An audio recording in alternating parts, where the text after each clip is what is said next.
महायोग पीठे तटे भीमरत्याम्बर पुंडरीकाय दातुं मरेन्द्रे समागत तिष्ठन्तमानन्दकन्दं परब्रह्मलिङ्गं भजे पाण्डुरङ्गं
भावातीतं त्रिगुणरहितं सद्गुरुं नमामि। मनोजवं मारुतुल्यवेगं जितेन्द्रियं बुद्धिमतां वरिष्ठं वातात्मनं मानरायुक्तमुख्यं श्रीरामदूतं शरणं प्रपद्ये। ॐ नमो अलङ्कापुरीरम्य सिंहासनं पदाम्भोजं तेजं स्फुरदीकं प्रदेशं मिलिन्द्रादिदेवो समाधिस्तमूर्तिं भजे ज्ञानदेवं। ॐ नमो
जयांचे केले या स्मरण होय सकळ विद्येंचे अधिकरण तेची बंधू श्री चरण श्री गुरूंचे तेन नमस्कारो नियाता माथाया वार करी संतांच्या विठाला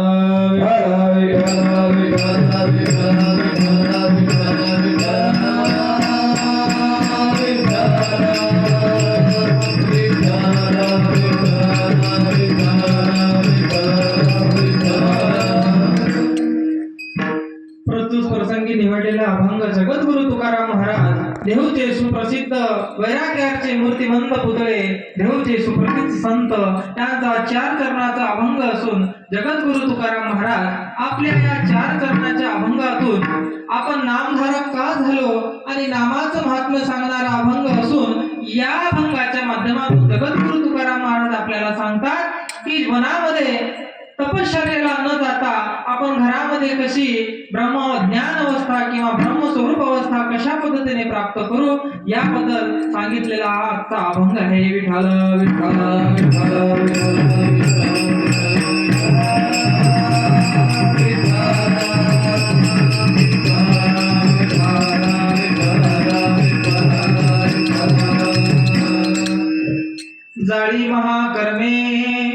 जाळी महाकर्मे दावी निज सुख वरमे ऐसे कळले आम्हा एक झालो नामाचे धारक. प्रस्तुत प्रसंगी निवडलेला अभंग जगद्गुरु तुकाराम महाराजांचा असून थोडासा आजचा परिहार देण्याचा मागचा थोडा जर विषय पाहिला तर दरवर्षीप्रमाणे यावर्षी सुद्धा अखंड हरिनाम सप्ताह चालू आहे आणि दरवर्षीप्रमाणे आपण कथेचा श्रवण करत आहोत आणि कथेचा श्रवण करत असताना जीवनामध्ये कशा पद्धतीने भगवंत नामामध्ये आपण कशा पद्धतीने तल्लीन होऊ याकरिता आणि जीवनामधील काही दुर्गुण कशा पद्धतीने घालवता येतील याकरिता आपण जर सगळे येथे आलो तर आपलं जे डोकं आहे ते स्वच्छ होत राहील आणि स्वच्छ झाल्यानंतर आपण परमार्थाकडे व्यवस्थित जाऊ याकरिता हा चालू असलेला अखंड हरिनाम सप्ताह आहे. आणि अखंड हरिनाम सप्ताह घेण्यामागचं कारण म्हणजे काय महाराज की जेणेकरून तुमच्या जीवनामध्ये जर काही गुणदोष असतील तर हे चालले जाऊ याकरिता हे एवढं घेण्यामागचं कारण आहे. का कारण की विनु सत्संग विवेक न होईल आणि महाराज म्हणतात एके ठिकाणी की जेव्हापर्यंत आपण सतत सत्संगाचा लाभ घेऊ तेव्हाच आपल्या जीवनामधील काहीतरी गुण दोष जातील. का कारण की बहुकाल करी सत्संगात तबई होई संशय भंगा. आणि जर महाराज जगद्गुरु तुकाराम महाराज आपल्या जीवनामधील नामधारक का झालो याकरिता या अभंगाच्या माध्यमातून आपल्याला सांगतात. आणि महाराज नाम साधनेमध्ये परमार्थामध्ये 2 प्रकारचे भाग पडतात. 2 प्रकारची ज्ञानाची अवस्था असते. पहिली म्हणजे ज्ञानोत्तर साधन अवस्था आणि दुसरी म्हणजे गुरुकृपा झाल्यानंतरची ज्ञान साधन अवस्था. आणि ज्ञानोत्तर साधन अवस्था म्हणजे काय तर ज्ञानोत्तर साधन अवस्था म्हणजे या जगामध्ये परिभ्रमण करत असताना चांगल्या वाईट लोकच आपल्याला भेटतात आणि त्यांच्याकडून जो आलेला अनुभव आहे आणि त्या अनुभवाच्या माध्यमातून जो ज्ञान प्राप्त झालेला आहे याला ज्ञानोत्तर साधन अवस्था म्हणतात. विठला विठला विठला विठला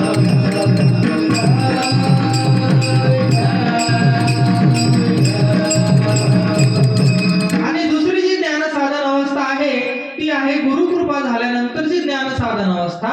या साधन अवस्थेमध्ये ज्या वेळेला गुरु महाराज आपल्यावर कृपा करतात आणि कृपा झाल्यानंतरची अवस्था सहज प्राप्त होते आणि सहज प्राप्त झाल्यानंतर ज्या ज्ञान साधन अवस्थेमधून आपली अवस्था परिपक्व होते आणि ज्ञानाची स्थिती प्राप्त होते. परंतु ते कसं होते सहज सहज बोलणे नित उपदेश सहज बोलणे नित उपदेश सहज बोलणे नित उपदेश सहज बोलणे नित उपदेश सहज बोलणे नित उपदेश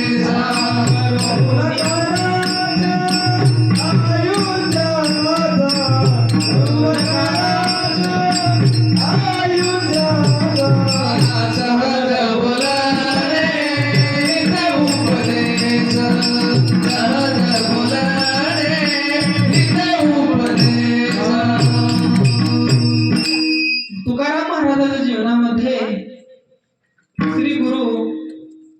जेव्हा कृपा झाली तेव्हा तुकाराम महाराज एका अभंगामध्ये वर्णन करतात कोणत्या दिवशी त्यांना दीक्षा प्राप्त झाली. माघ शुद्ध दशमी पाहोनी गुरुवार केला निर्धार तुका म्हणे.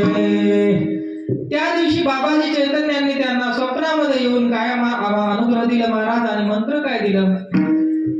रामकृष्ण हरे विठ्ठल केशवा रामकृष्ण हरी विठ्ठल केशवा मंत्रात पावा सर्व काम मंत्रात पावा सर्व काम रामकृष्ण हरे विठ्ठल केशवा रामकृष्ण हरे विठ्ठल केशवा रामकृष्ण हरे विठ्ठल केशवा रामकृष्ण हरे विठ्ठल केशवा. तुकाराम महाराजांना बाबाजी चैतन्यांनी स्वप्नामध्ये येऊन अनुग्रह दिलं आणि महाराज गुरुकडे काय केलं पाहिजे या मागचं कारण म्हणजे आपलं एखादं काम जर कुठे अडलेलं असेल आणि आपण जर एखाद्या मोठ्या व्यक्तीचा रेफरन्स जर घेऊन गेलो तर आपलं काम 5 मिनिटात होते महाराज. त्यासाठी गुरु म्हणजे काय आहे आपल्याला मागे दिलेला पाठिंबा आहे. श्री गुरु सारिखा असता पाठी राखा इतरांचा लेखा कोण तरी राजयाची कांता काय भीक मागे मनाची जोगे सिद्धी पावे. अर्थातच महाराज श्री गुरु सारखा जर पाठीराखा असेल तर आपल्याला कुठे भीक मागायची गरज नाही. विठ्ठल विठ्ठल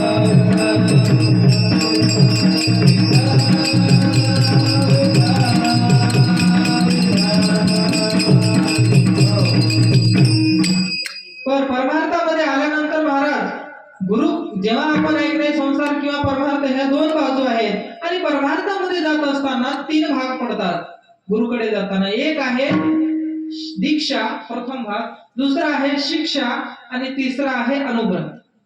आणि दीक्षामध्ये काय महाराज सत्संग चालू आहे भागवत कथा चालू आहे आणि भागवत कथा चालू असताना थोडाफार तरी संत चरण रोज लागलं किंवा त्याच्यातलं एखादं तरी ज्ञान बोध आपल्या जीवनाला लागलं तर काय होते ती झाली त्याच्या माध्यमातून आपल्या जीवनामध्ये काहीतरी परिवर्तन झालं की संत चरण राज लागता सहज संत चरण राज लागता सहज वासनेचं चित्त जळून जाए वासनेचं चित्त जळून जाए संत चरण राज लागता सहज संत चरण राज लागता सहज संत चरण राज लागता सहज. मग दीक्षा म्हणजे काय महाराज. दीक्षा म्हणजे काय करायचं. आजकाल दीक्षा कशी आहे सेवादास महाराजांची दीक्षा घेतो हनुमंताची दीक्षा घेतो ते 11 दिवस किती दिवस 11 दिवस असते. 11 दिवस झाले की जैसे थे वैसे त्याला दीक्षा म्हणत नाही त्याला सोंग म्हणतात काही काळापुरतं. फक्त एक या प्रकारे समजा यात्रा भरते आणि यात्रा भरल्यानंतर त्याला पाहून बाजार भरते. यात्राच असते आणि बाजारच असतो. त्या अर्थात म्हणजे यात्रा ही विशाल आहे. बृहत आनंद म्हणजे ब्रह्मानंद. परमार्थिक क्षेत्र गुरुकडे जाण्याचा मार्ग हा बृहत आहे. बृहत म्हणजे ज्या आनंदाची कुठे तूट पडत नाही अखंड आहे त्याला ब्रह्मानंद आनंद म्हणतात. आणि हा दीक्षा जो मार्ग आहे दीक्षा घेतल्यानंतर दुसरा भाग आहे शिक्षा. शिक्षा म्हणजे महाराज ते नाही की एखाद्या आरोपीला शिक्षा होते काहीतरी गुन्हे केल्यानंतर ती शिक्षा नाही. शिक्षा म्हणजे काय महाराज एखादा लहान मुलगा जरी चांगले वाक्य बोलत असेल तरी आपण ते ग्रहण करायला पाहिजे. बाला दपेश भाषितम ग्राह्या म्हणजे अर्थातच ज्या वेळेला ज्ञानेश्वर महाराज अगदी किती वर्षाचे होते 14 आणि चांगदेव महाराज होते 1400 वर्षाचे परंतु ज्ञानेश्वर महाराजाला चांगदेव नमस्कार करतात का. परमार्थामध्ये येत असताना अनुभव मोठा आहे आणि व्यवहारामध्ये जात असताना पैसा मोठा आहे. बालक बोबडा बोली गावा कुडा विंचू पावली धूज करणे माऊली रिजे जीवी.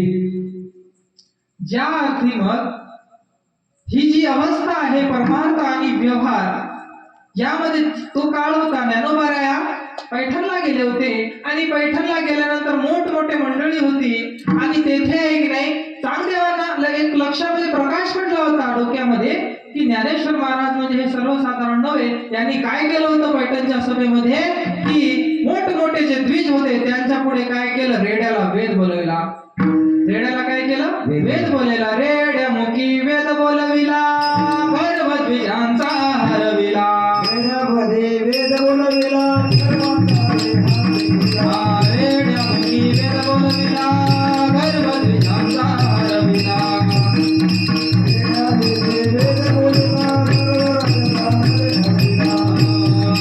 रेड्यामुखी वेद बोलविला, गर्भद्विजांचा हरविला. त्या सभेमध्ये पैठण असा क्षेत्र होता त्या काळामध्ये काशीमध्ये अभ्यास करणे आणि तिथून अभ्यास केल्यानंतर त्याची परीक्षा पैठण मध्ये येऊन दे. पैठणचा महात्मा. तर त्यावेळेला हे अगदी 14 वर्षाचा बालक आणि 1400 वर्षाचे चांगदेव फक्त काय केली, जेव्हा निर्जीव भिंत चालवली आणि हा जिवंत वाघाला आपल्या ताब्यामध्ये करून येत होता, परंतु महाराज ज्याची सत्ता ही निर्जीवावर चालते तो काही सर्वसामान्य नाही. या वेळेला कोणाला कळाला, चांगदेवाला. म्हणून आपण आरतीमध्ये म्हणतो ना, अवतार पांडुरंग नाव ठेवी धनी, आरती जगराजा,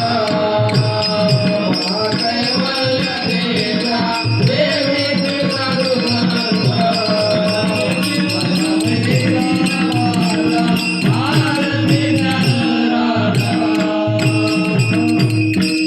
हे एवढं महात्म्य म्हणजे ज्ञानोबा यांचं होतं महाराज. आता याच्या माध्यमातून जर विचार केला तर कबीर महाराजांचे गुरु रामानंद स्वामी हे गंगेच्या तीरावर तपस्या करत होते, नामचिंतन करत होते.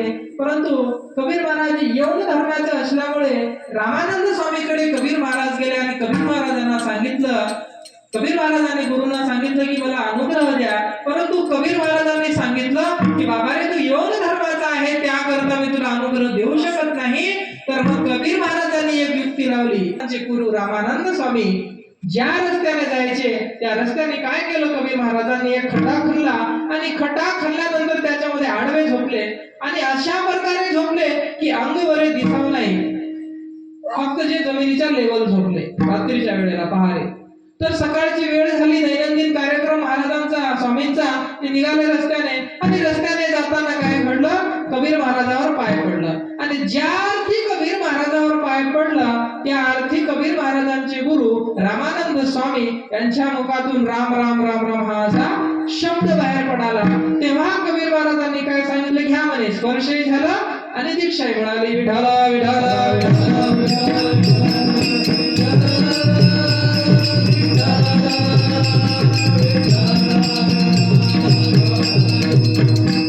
महाराज, अभंगाची काय ही भूमिका कळायला पाहिजे.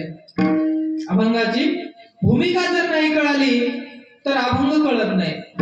आता चोर काय करतो, लुटण्याकरिता चिरतो आणि डॉक्टर पण चिरतो, वाचवण्याकरिता चिरतो. दोघे चिरतातच, परंतु चिरण्यामागचं कारण वेगळं आहे, भूमिका वेगवेगळी आहे. जर त्या मागची भूमिका जर नाही कळाली तर आपल्या जीवनाचा वाटोळा होतो. विठाला विठाला विठाला विठाला.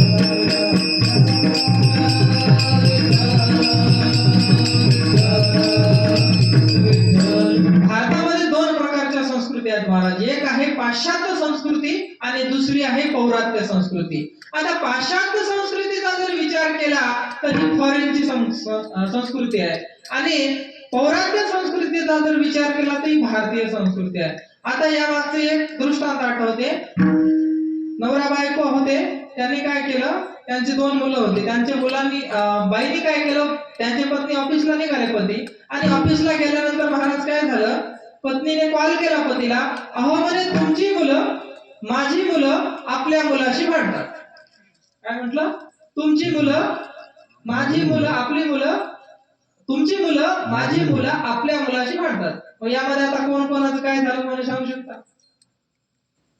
या अर्थात ही कोणती संस्कृती आहे, ही आहे पाश्चात्य संस्कृती, म्हणजे बाहेर देशाची.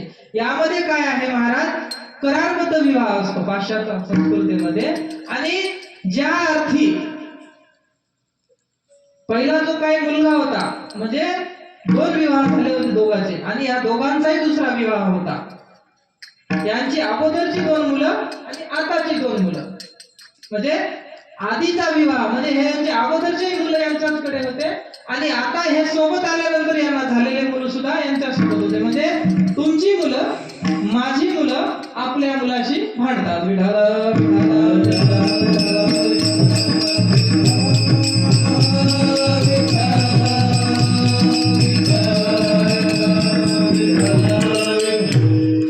भारतीय संस्कृती आणि पौरात्य संस्कृती यामधील हाच अंतर आहे की भारतीय संस्कृती भोगवादी नाही, ही संस्कृती संस्कारवादी आहे. त्याला सनातन म्हणतात का? कारण ही पौरात्य आहे, जुनी आहे. त्याकरता ह्या संस्कृतीचा कुठेच समाप्ती होत नाही. म्हणून आपण जास्त वेळ अभंगाकडे वळू. म्हणून महाराजांनी एका ठिकाणी सांगितलं की जाळी महाकरमे दावी तिरसुगवरमे ऐसे कळले आम्हा एक झालो नामाचे धारक. अर्थातच महाराज नामामध्ये 2 प्रकारच्या शक्ती आहे महाराज. एक दाहकत्व आहे आणि दुसरं आहे प्रबोधकत्व. दाहकत्व म्हणजे काय? जाणण्याची शक्ती. आणि प्रबोधकत्व म्हणजे काय? दाखवण्याची शक्ती. ज्या वेळेला सूर्यनारायण निघतो त्यावेळेला अंधकार हा नाहीसा होतो आणि जे काही आपल्याला काम करायचं आहे किंवा दिसत नसेल तर सगळ्याला दिसायला लागतो. त्यासाठी कंपास पेटी होती शाळेत जात असताना. कंपास पेटीमध्ये एक दुर्बीण होता. दुर्बीण जर कागदावर जर लावला, प्रकाश जर त्याचा एक जर किरण त्या याच्यामध्ये जर पडलं कागदावर तर कागद जळायचा. त्या दिवशी नामसाधक जो असतो त्याच्यामध्ये काय असते महाराज? नामाची शक्ती काय करते? जे आपल्याकडून कर्म झालेलं आहे, प्रारब्ध, संचित आणि क्रियमान, हे 3 प्रकारचे कर्म आहे. याला जाणण्याची शक्ती कशामध्ये आहे? नामामध्ये. म्हणून संतांनी काय केलं? नामाकडे जास्त भर दिला. आणि आजचा एक नाही, नामावर घेतलेलं नामपरभंग का घेतलं? कारण की आपला एकही कीर्तन झालेला नव्हता. तर आपण आज पहिलाच दिवस आहे म्हणून नामाचं कीर्तन घेतलंय. विठाल विठाल विठाल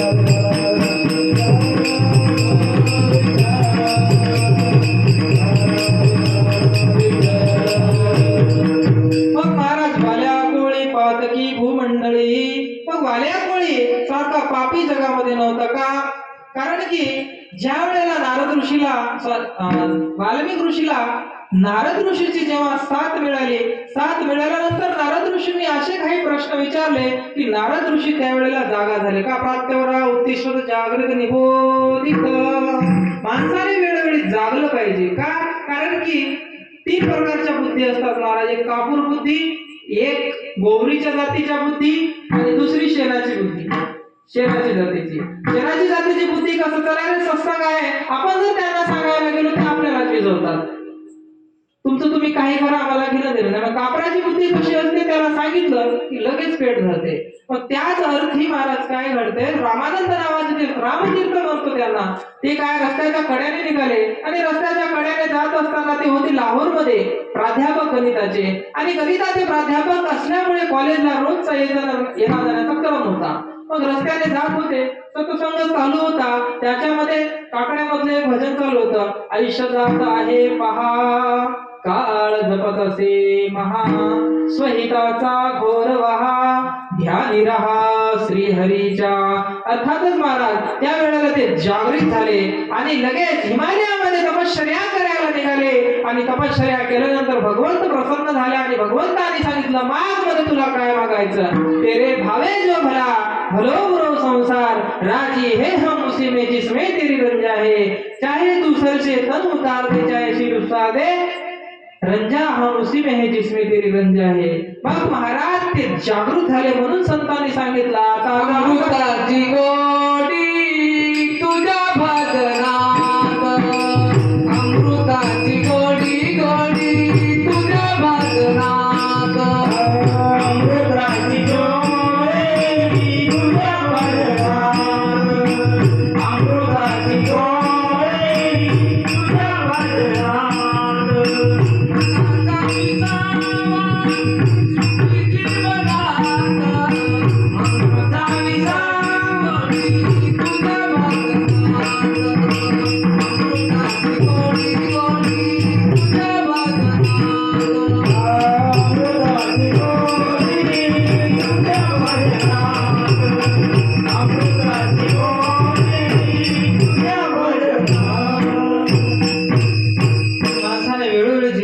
जागलं पाहिजे.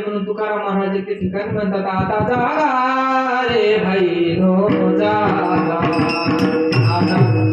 आता जागा रे भाई नो जागा, आता जागा रे भाई नो जागा, आता जागा रे भाई नो जागा, आता जागा रे भाई नो जागा, आता जागा रे भाई नो जागा, चोरनी जल्या डोली भागा, चोरनी जल्या डोली भागा, चोरनी जल्या डोली भागा, आता जागा रे भाई नो जागा, आता जागा रे भाई नो जागा, आता जागा रे भाई नो जागा. महाराज वाल्मिक ऋषींनी जीवनामध्ये नामचिंतन केल्यानंतर काय घडलं, जीवनामध्ये काय अधिकार प्राप्त झाला, बोलिला वाल्मिक तैसाची करीन वर्तोनिया दाविन नामा म्हणे. ज्या वेळेला प्रभू श्री रामचंद्र वनवासाला निघाले होते आणि वनवासाला जात असताना तिघे निघाले. कोण? राम प्रभू, सीतामाता आणि लक्ष्मण. उर्मिलेनं हट्ट धरलं की मला सुद्धा यायचं आहे, परंतु त्यावेळेला महर्षी वशिष्ठाकडे गेले आणि विचारलं की उर्मिलेला जाता येईल का वनाला. तर महर्षी वाल्मिक अंतर्ध्यान झाले आणि वाल्मिकाने काय वर्णन केलेलं आहे हे पाहिलं की उर्मिलेला जाता येणार नाही, फक्त तिघांनाच जाण्याचा अधिकार आहे. ही आहे नामाची शक्ती. आणि म्हणून जर काही नामामध्ये जर आपण तल्लीन झालो तर जीवनाचं कल्याण झाल्याशिवाय राहत नाही. विठ्ठल विठ्ठल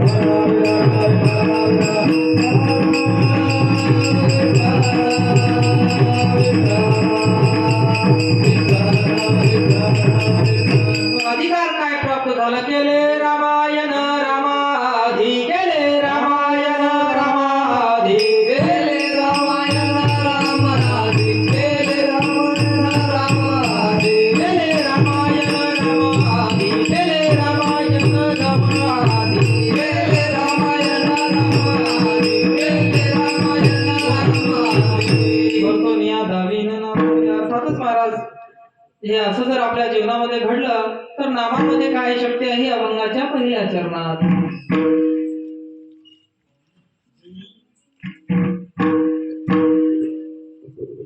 जाळी महाकर्म दावी, जाळी महाकर्म दावी, जाळी महाकर्म दावी, जाळी महाकर्म दावी, जाळी महाकर्म दावी, जाळी महाकर्म दावी, जाळी महाकर्म दावी, जाळी महाकर्म दावी.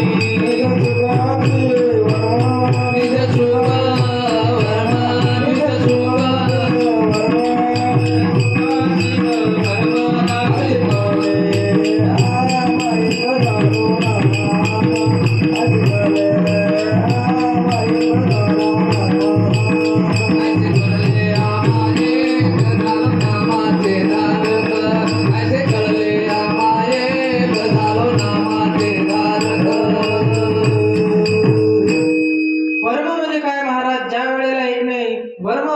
वर्माचं जर वर्णन केलं तर बैलाचं वर्म कशामध्ये आहे? नाकामध्ये. घोड्याचं वर्म कशामध्ये आहे? दातामध्ये. हत्तीचं वर्म कशामध्ये? गंडस्थळामध्ये. त्याच अर्थामध्ये भक्तीचं वर्म काय आहे? एक ठिकाणी महाभारतामध्ये ज्या वेळेला राजसूय यज्ञाचा प्रारंभ केला होता, तर राजसूय यज्ञाचा प्रारंभ करत असताना ज्या एका ऋषीकडे जायचं होतं की ते ऋषी आल्याशिवाय यज्ञ पूर्ण होत नव्हतं. तर सगळे 5 पांडव जाऊन आल्यानंतर पण ऋषी यायला